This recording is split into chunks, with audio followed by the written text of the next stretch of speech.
right, here we go, everyone. It's Donovan and Dino on a Tuesday night here on Facebook Live and YouTube with Jimmy Donovan. I'm DeNatale. And Jimmy, it has been the last, I think, 48 hours. Just when we talk about, there's just stuff going on in and around Cleveland sports involving the Browns, Indians, and Cavaliers. But obviously, right now, the big story is that we're closer to a resolution between the Cavaliers and John Beilein, and it looks like if it doesn't happen tonight, it's going to happen tomorrow.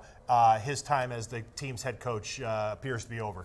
Yeah, and boy, I mean, 54 games into the season, and his first season, which apparently there were a lot of bad vibes right from training camp that this was not working for him, and I think probably not for the team. I think that they thought maybe things will change. He'll get adjusted. They'll get adjusted to him. I don't think that's happened. And I think it's really worn him down, and to the point where he is going to step away. And I think a lot of people and basketball people and even fans of the Cavaliers projected that maybe even at the end of the season, this probably would have been the conclusion that they would have reached, that it didn't work. Coming from the college ranks out of the University of Michigan, his last stop and coming to the NBA. So I think what's going on right now is a separation kind of exit plan and a negotiation that is going on. I mean, he had a 5-year contract that he signed with the Cavaliers, and how much of that are they going to have to pay if he, quote, walks away from the job rather than be fired? That was a big, if you go back in time to the many firings of the Cleveland Browns, there was a point where Randy Lerner wanted to get rid of Butch Davis, but it kept hanging on, and it was the language of what was going to be done. Was it going to be a firing? And Butch didn't want it to be termed a firing, but he did want his full contract, or was it going to be a resignation? I think it ended up technically as a resignation, but he was paid off. But it really was a firing that was going on. If you remember, there was a week of limbo there where if they didn't win in Cincinnati, he was going to be let go, and they didn't win in Cincinnati, but he hung on. And it was, so I don't think this is at that point. I think that both parties are saying this didn't work out. Yeah. But how much are we going to have to pay? Well, because that's been a thing, you know, for the Cavs and the Browns as well. You know, they pay a lot of people to not coach or not be the general manager, and I think it's gotten a little bit better when it comes to the Cavs. But at one point, I mean, they were paying at one point Byron Scott not to coach the Cavs, Mike Brown, part 2, not to coach the Cavs, and David Blatt not to coach the Cavs. Yeah, right. I mean, it really has been a problem that they can't, you know, even when Ty Lue, I mean, you know, Ty Lue decided last year, look, I'm done. You know, between he and the Cavs, they were like, hey, look, we're done with this. This is, and of course, all this comes on the heels of the fact that, you know, Dan Gilbert hasn't been here for the summer and the fall and now into the winter because he's been home for the most part recovering from a stroke.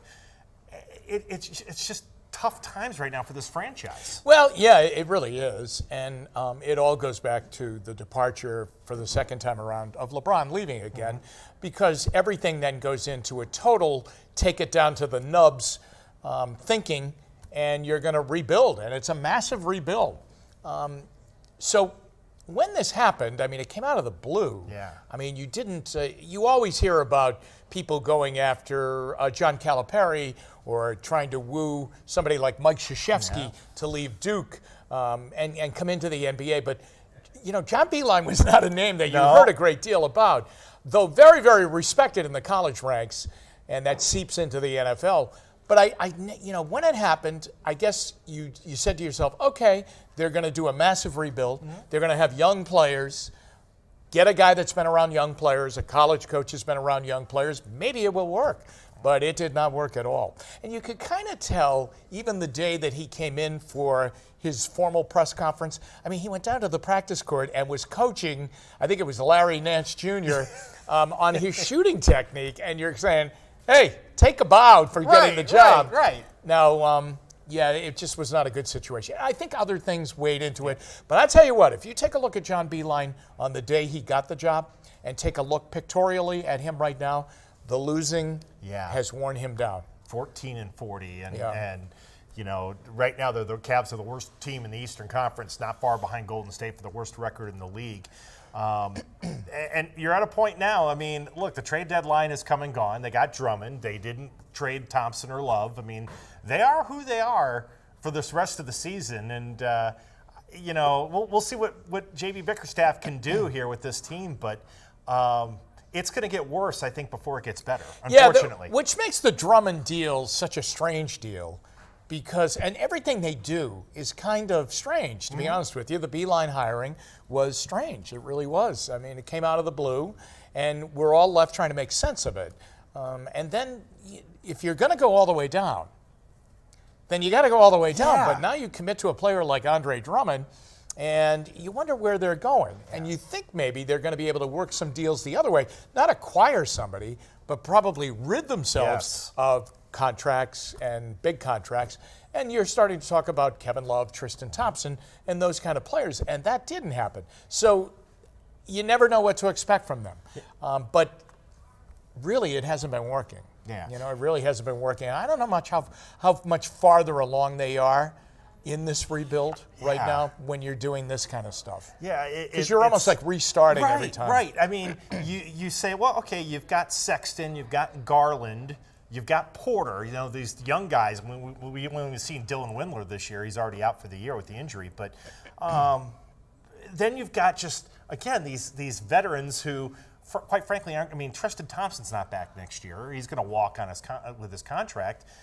Kevin Love, big question mark. Drummond, question mark. Yeah, it just, I think, I always give, Chris Grant credit. He used to always talk about asset accumulation mode when the Cavs were, the first time LeBron left and they were getting Kyrie Irving and Thompson and Waiters.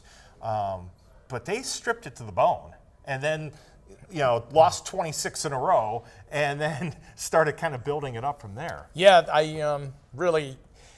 the thing the Cavs have to worry about right now is a terrible, terrible affliction that any kind of franchise or college program can come down with, and that's apathy. And I don't know that a lot of people care what's going on. I mean, we care about it because it's a big story, and in the coaching ranks, this will be a big story and a bit of a tragic story, too, because Beilein's had a very, very interesting and progressive career where he's gone from all different levels, high school, college, smaller colleges up in Western New York, then to West Virginia, and then on to Michigan. Big programs, taking the Wolverines to the national championship game twice. And that's a big story around the coaching circles. But I have to tell you right now, in Cleveland, the Cavs are suffering from an apathetic fan base. Yeah. Their television ratings have just plummeted. Yeah. The NBA's television ratings have plummeted, 13% nationally down. How about this? Golden State locally, 66% down. But that's with no Klay Thompson, no Steph Curry, no Kevin Durant. That's a tough thing. And the Cavs have faced this before where it's been apathy. The Browns never suffer from apathy. Amazingly enough. No, really. They have given everybody the opportunity to be very apathetic, and yet it recharges people all the time because we're into another spin cycle with the Browns about a new coaching staff, off a disappointing season that was supposed to be great. A lot of people could be ticked off, but even the fact that they have that emotion tells you what the Browns mean. The Indians, I don't think that their people are apathetic here. I think they're intrigued. I think they're worried. Yes. But again, there is an emotion. But with the Cavaliers right now, there really is nothing there that has people saying, I understand what they're doing. I can't wait until they get good again. I care who the coach is. Yeah. I really don't see it. And that's dangerous. There's no telethon for that. No. You mentioned the Browns. You were out in Berea today, and I hope you had a chance to watch either 5, 6, or 7 the interviews that you had. Browns Chief of Staff, Callie Brownson. You had a chance to sit with her today. And, what did she's kind of with Kevin Stefanski as his Chief of Staff, and I know he's been impressed with her and how she's kind of built her way up through the NFL. What were your takeaways talking to her today? Oh, she was very impressive. She's full of energy, very, very committed. And, she is whether you're talking about a man or a woman in this line of work, and certainly she's unique in the sport that she has chosen to coach and try and climb the ladder with football and definitely the NFL. But there is a sameness to them all, okay, whether it's a man or a woman, that it gets into their blood and they become this, what they term a grinder. Yeah. And she is a grinder. I mean, it's she's interested in the sport. She can't get enough of it.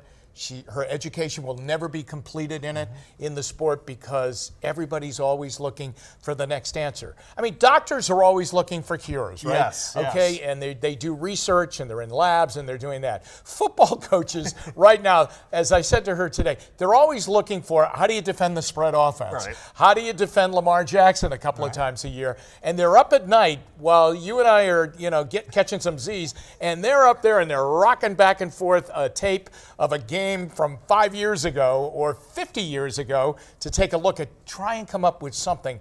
And that's what gets in their system, and she's definitely got it. Now, it's an important job. I will say this, when an NFL team runs well organizationally, I mean, that's the start of something. And I did not think the Browns ran well organizationally last year. I thought that they were very disorganized, and it leaked onto the field. Yeah. The opening game, 18 penalties, over 20 if they had been accepted. That's right. I mean, that's disorganization. So it starts inside that building day in and day out. And remember, Kevin Stefanski was a chief of staff. That's right. With Brad Childress. That was his first job in the NFL with the Minnesota Vikings. And lo and behold, I mean, he spends 15 and a half years in Minnesota and works his way up the ladder. She was great. I really enjoyed talking to her. She really knows the game. She's not intimidated by the professional athlete. She's had some big people in her corner. Sean McDermott from the Buffalo Bills, offered her an internship with them. Buddy Tevens, who was the coach up at Dartmouth, really gave her a big shot and gave her a coaching opportunity there. It really is interesting. Good for her. Yeah, the interview's up on YouTube. We'll have more here on Facebook as well, on WKYC.com later on tonight with the story and Jimmy's interview. So make sure you catch that. It's great stuff. It's she's a trailblazer, but she also she's got an important job to help. I just thought about that, just thinking about sometimes the Browns' problems really have been internal. It's how you communicate as a coaching staff, with scouting staff, with the front office, and then with the players. If she can be a part of making that all work well, that alignment that they've talked about, right. That's huge, Jimmy. Yeah. Well, they really are. When a team runs well, I think you would probably find the New England Patriots run like a Swiss watch. I mean, they're perfect, okay?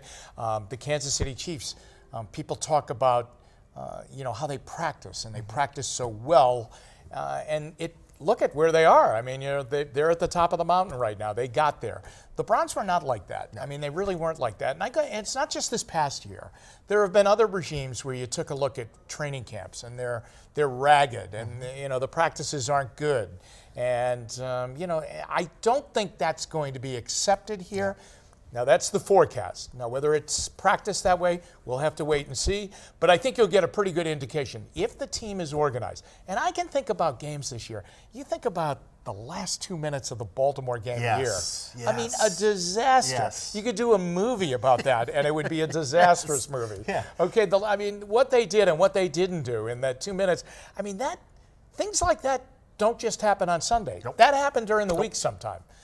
Seattle late in the game or late in the first half of that game. Bizarre decisions, bad moves, wasting timeouts, bad calls on replays. There's a lot that goes on those sidelines and up in those coaches' box and over those headphones that is very, very important to that thing running well out on the field. And I think the Browns players felt that as the season goes on. Like, what the hell are we doing? Exactly. It's like everybody's running into each other. You had players saying, "Hey, replay that," and they don't even see the replay. So the thing I got from Kevin Stefanski, and really, in the short meetings that we've had with him so far, very organized guy, and realizes that's the way it's got to be. This is a young staff. With some good veterans in there. Bill Callahan, a longtime offensive line coach and a head coach too, with some experience doing that. Stump Mitchell back for a lot of years, but a lot of young guys getting in on the staff there should be a lot of energy in there. That'll help. Yeah. That's something I think that was missing a little bit as things kind of deteriorated last year. All right, that's it for us here on Donovan and Dino. We'll see you next time. Thanks for watching. For Jim Donovan, I'm Dave DeNatale, right here on Facebook Live and YouTube. And we're clear. All right.